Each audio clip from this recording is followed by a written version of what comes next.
Welcome back, everybody, to another episode of Lockdown 23 and 1.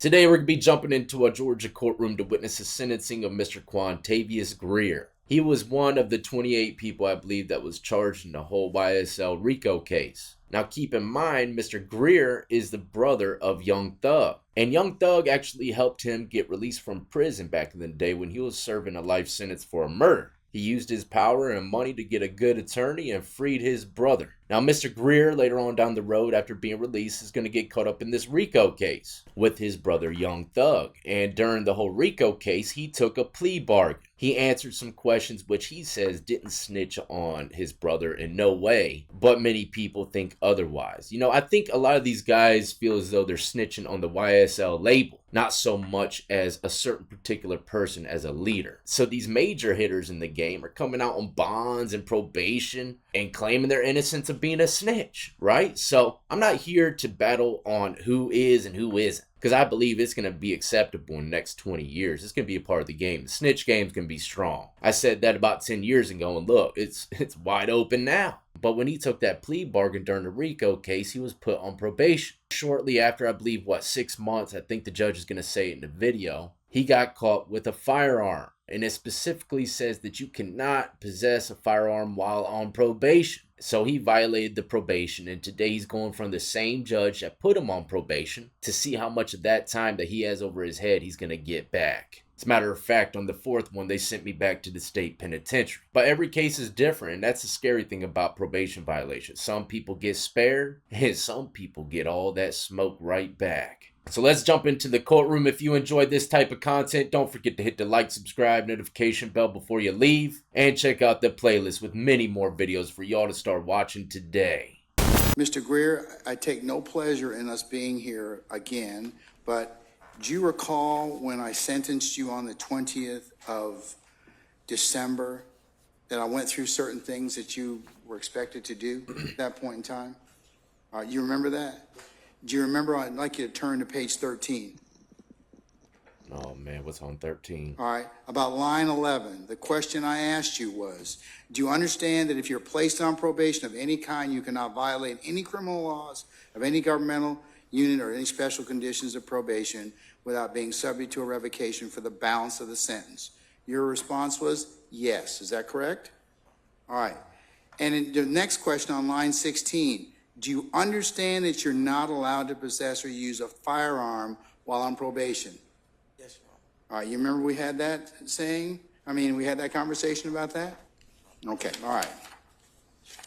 So like I said, I've been through the whole violation process. And when the judge starts off with, do you remember me telling you not to do these things and to follow these rules? And you agreed. The judge usually doesn't run it back like that if he's just going to reinstate him and put him on probation. He's opening up the gate for them to bring in the oil truck. Okay, I gave you a chance. I gave you a warning. You agreed, and you still fucked up. This is what's going to happen to you. Look, listen up, man. This ain't no game. These are guys with a little bit of money and fame. Just imagine what happens to the regular guys. You get caught with a gun on probation. Guaranteed you're going back to the penitentiary. On the next page, on page 14, you remember, and this is, I just wanted to kind of just point this out to you. Do you remember we had that conversation about you run the risk of subjecting yourself to additional charges if you have a firearm?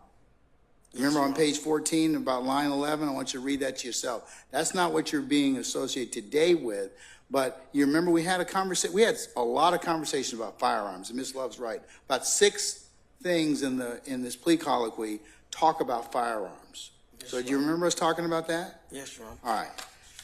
They try to green screen the white lightning. You can't hide that from us. And Mr. Grier, you remember on page 21, I asked you how old you were and about your family? Yes, Your Honor. And about how, we talked to you about being put on a curfew. That's on page 22. Yes, Your Honor. You remember that? Yes. Okay, all right. I remember it all, man.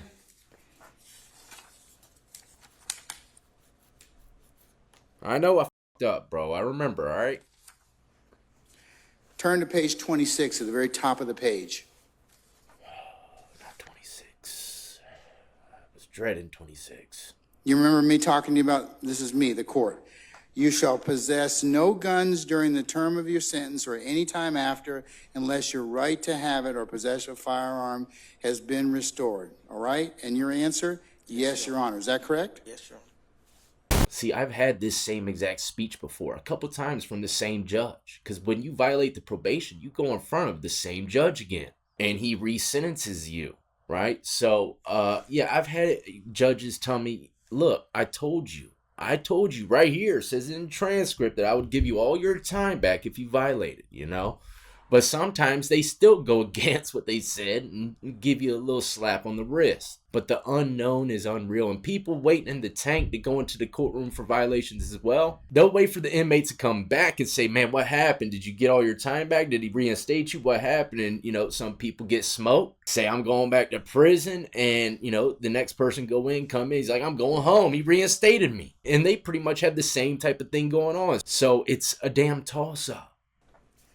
On that same page on line 19, also, when we talked about the special conditions of your sentence, also you will possess no guns during the term of the sentence or at any time thereafter unless your rights are restored. This is a special condition of probation. You remember us talking about that? Yes, Your Honor. All right. I want you to turn all the way to the end. It's on page 34. It's dated December the 12th of 2022. It is... the title of it is Office of the Fulton County District Attorney, Atlanta Judicial Circuit, and it's got 1, current charges, 2, negotiated sentence, 3, special conditions of probation, 4, defendant's acknowledgments, and it's your plea agreement. You understand that? Yes, Your Honor. Okay, I want you to turn to that. I want you to take a look at paragraph number 2, negotiated sentence. B, in that particular paragraph. What does that say? Defendant possess no gun during the term of the sentence and the other after should be restored. Defendant shall possess no guns during the term of the sentence or at any time thereafter unless his right to do is restored. Is that correct? Yes, Your Honor. All right. And your signature is on page 37. Is that correct? You're beating a dead horse. That you've here, Your read Honor. this agreement, you've had an opportunity to speak to Mr. Russ, Ms. Norman about this agreement, and no other promises other than the ones made in the document. Freely, voluntarily entered into this agreement without force, threat, or coercion. Is that correct? Yes, Your Honor. All right. That's correct. So it's not like we didn't have a conversation about this firearm, right? Yes, Your Honor. Right. So, as I mentioned earlier, I don't take pleasure in sending people to prison. It's part of the job and the responsibilities I have as part of what potential consequences are. Man, when a judge says, I don't like sending people to prison, is usually when he's about to send you to prison. It's weird going to a violation probation where I'm the person trying to speak on the behalf of the person violated. I've never done it before, right? But I did it for Grizzy, and I made a video on it. I think I did it twice now, but I had to speak on his character. And man, I swear, I think it was my words that persuaded the judge to give him the program that he ended up messing up on and getting violated again. But who's counting? And then he had to go in front of that judge again and talk to him about why he messed up on the probation and the program, because he's already been warned by this judge like 6 times, why he messed up again, and all this, that, and the third. And I was in the courtroom trying to tell the judge, look, he's a good guy. He just gets caught up in some shit luck. But that was definitely an experience, man, being on the other side, you know, helping someone instead of being the one going back to the tank. Of people's actions. But in this particular circumstance, the state has alleged that you didn't pay your probation fees, and okay, and I've heard evidence that you haven't paid your fees. You owe $141.08 in fees. You haven't started any of the community service in this particular case, so I find those to be proven violations. And hold on, man. This guy ain't paid his damn court costs, and he's supposed to have some money, right? I mean, Young Thug's his brother. Rat tycoon, man, this is unreal. Maybe he just forgot to pay the 141 and they're making it seem like he didn't pay it. He probably paid the whole balance and didn't write the exact amount and was left with 141. They're just saying he didn't pay. I don't know. I can't see someone with money like this not paying a dusty $141 balance. Y'all want to hear something really sickening? When I first got out of prison, in order to get your license back, you had to pay your court costs, right? And I had like $8,000. So I had to work my ass off for like 2 years at a sub shop, right? Just to save up my tax money to pay off the $8,000 it was to get my license back. And shortly after that happened, they changed the law where in Virginia you could get your license even if you didn't pay your court costs. So I paid all that money, even working at a sub shop with 2 kids. So how the hell can this guy not pay the 141? That's why I'm saying it was probably just maybe he didn't pay the exact amount. But, those are relatively minor.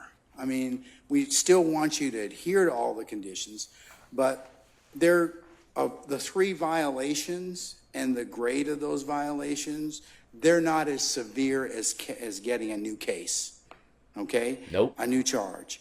And part of the special condition was that you're not supposed to possess a gun. Look, there's a list of things that you can violate, and they'll check it off each one and say you violated all these things, right? But on the top of that list, what's guaranteed to pretty much give you all your time back is if you bring back a fresh charge. On probation, you bring back a fresh charge of any kind. That will be like the top way to violate. You do not want to go in front of the judge with any kind of new paperwork. And that's how a lot of individuals, family members that you might have, get these long, drawn out life sentences because they just can't do good on probation. They just keep going in and out, in and out. Not to mention, on top of that, they're getting fresh probation because they brought back fresh charges. So they're going to be sentenced for that and the violation of the old stuff, and they're going to be put on probation. So if they violate again, they're going to violate 3 or 4 different violations. And it really gets messy, especially for individuals that just don't learn their lesson. I know people might be confused, but I'm telling you the only way that I know how. And the state was very clear, and in Ms. Pretty testified earlier about the things that you were given in terms of your reporting in states 1 and 2. And then Ms. Goodacre came in and specifically you signed acknowledgement of firearm in states 3 and prohibition of possessing firearms or ammunition in states 4. And then I saw states 6 and 7, which was the Glock 9 that was taken from the vehicle, which you were the driver, shaded 3 to 4 inches from that. So I find that based upon the evidence presented in this case, the state has proven by a preponderance of the evidence that you have violated your probation in the 3 means as set forth in paragraph 4 on the petition. Now, in terms of the revocation, your attorney has asked me to consider a revocation of 2 years. And I certainly respect her, and I certainly respect that, you don't know unless you ask. So he's saying to the attorney, in other words, look, you shot your shot. There's no harm in doing that, but that ain't what's going to be coming his way today. Little baby 2 years, that ain't happening. The issue I find aggravating in this particular circumstances are several. Aggravating, not good. You got arrested with a gun within 6 months of you being placed on probation. Yeah. And I agree with the state that you're not a candidate for probation because all you had to do is just complete your probation and do what you're supposed to do. Instead, you were riding around the car with a gun. That's in it. violation of your probation and what this court explicitly had conversations with you about. Explicitly. On the record. And for that reason, sir, I'm going to revoke the balance of 9 years and 6 months. And you will serve that in the Department of Corrections. And that will be the sentence of the court. Anything further? All right, that will be the sentence of the court. Smoky. Okay. That court sentence was so smoky, I brought it back to the crib. God. My boot's smoking. I was just viewing, Your Honor. You didn't have to flame me up. Hopefully y'all enjoyed today's episode and realize, you can't be on probation and bringing back some crazy crimes like, having a gun. So learn from this guy's mistakes, man. If you're on probation, do what I did. Okay, go get yourself a PlayStation, sit your ass down, and start making some YouTube content. I mean, what else? What do you got to lose? You know, find what you love and start opening up about it or recording it. Anything, man. There's all kinds of ways for you to kill time appropriately inside your house from the safety of your living room. Usually, you know, if you're in your living room in your crib and you just go to work and come back home, living the whole square slow life, you're going to be all right, man. You know, you're going to succeed at probation, and then you can open up a little bit more. You know, take what is that thing they take off of the mopeds, right? To get it to go a little bit faster, take off the carburetor or some shit. I don't know. But he will be spending the next 9 years of his life in a concrete box. I hope carrying a gun was worth it.